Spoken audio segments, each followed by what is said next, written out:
let's look at the Bears versus the Lions. This is also another one of those sneaky games that could potentially have more fantasy value than most people are thinking.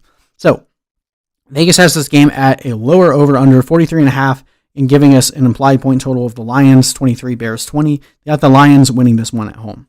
Now, the Bears were pretty good defensively against fantasy players last year, and we're expecting them to still be maybe not locked down like they were a couple years ago, but should still be in the upper echelon of defenses. But that doesn't really seem to apply when they play the Lions. Every time these guys play, it ends up turning into a pretty decently high-scoring game. Even the game last year where it was David Blau, they still gave up a decent amount of points to the Lions. So I don't know what it is about these two teams, but whenever they play, it doesn't really seem to matter what the defenses did. And then obviously the Lions' defense was atrocious last year, probably not going to be that much better this year. So what does that mean in terms of starting players? Now, overall, I think you can start anyone that have in the second guess category. We'll break this down by team, but I just want to start out by saying that I'm not throwing shade on any of these guys. I'm just, whenever these two guys go, the Bears and Lions go head to head, weird things always happen. So first of all, of course you're going to start Allen Robinson. There's no reason to bench him.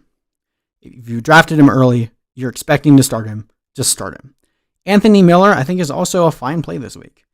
We saw him really start to take over last year, and if David Montgomery ends up not getting as much work this week, recovering from that groin injury, they're not going to be able to run the ball efficiently, and even if he does get a lot of work, he could, be a little bit slower and just, trying to avoid re-injuring that groin. This could be a decent pass volume game for the Bears.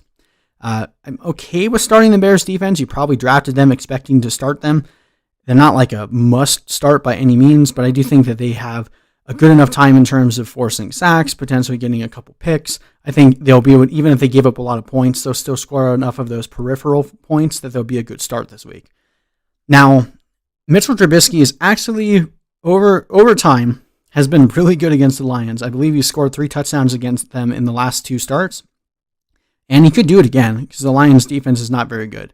I'm not rushing out there to start him, but if you need a spot start and you're just nervous about your current option, you could do worse. I'm just nervous still with the whole Nick Foles, Mitchell Trubisky situation. That could impact his play. He could be nervous about getting benched at any moment. You know how that whole, anytime the coach does not have full confidence in the quarterback, it usually leads to bad things, right? We've seen with Nick Foles, whenever Nick Foles is in a quarterback competition, he kind of sucks. The best time we see Nick Foles is when he has the guaranteed starting job and there's not a younger quarterback nipping at his heels. We'll see what Mitchell Trubisky looks like with competition. Maybe he's different. Maybe that'll actually fuel him. I just don't want to risk my first week in fantasy throwing Trubisky out there. Now, Tariq Cohen is interesting. He should end up getting a little bit more work this week with David Montgomery still recovering from that injury. So I'm probably more comfortable starting Tariq Cohen than I am David Montgomery in this game, especially since I'm expecting them to be a decent bit of passing. But if you can avoid both of them just to see how this situation actually plays out, does Cordero Patterson or Ryan Nail get any usage in this game? Probably try to avoid them if you can. And then I don't care that they say that Jimmy Graham is doing well in camp. I'm just not starting Jimmy Graham anymore.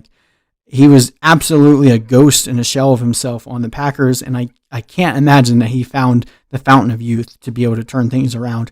He's going to have a couple games this year where he scores 2 touchdowns, and people are going to be like, oh my gosh, I should have started Jimmy. No. There's just no. Okay, let's jump over to the Lions. Now, caveat. Kenny Golladay did not practice today. It doesn't sound like there's any doubt that he's going to play. I think they're just giving him some rest.